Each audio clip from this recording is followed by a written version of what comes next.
in his article in New York Times was not that it was Marvel's fault, because it's not, and he knows that. It's not Netflix's fault either that the streaming services are taking over so much. The fault is that we have for decades believed that the market should rule everything, and the rich should get richer, and that is the root of it all. Because what has happened is that all the different small distribution companies, all the different cinema companies have been erased. It's monopoly everywhere.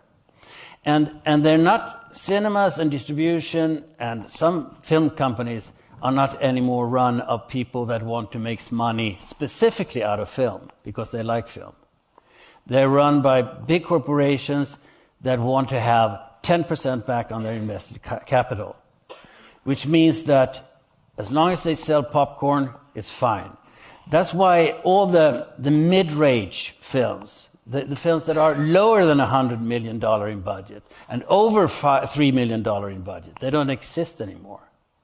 It's only $100 million films and $3 million films, and nothing in between. And those films were the films that slowly could grow in the cinema. They opened in a few cinemas, and then after people talked about them, and they grew and they grew and they went for years. I know that One Flew Over the Cuckoo's Nest was continuously running in Stockholm for 20 years, which is a world record. That will not happen now, and in Sweden, SF had made sure it doesn't happen. So it is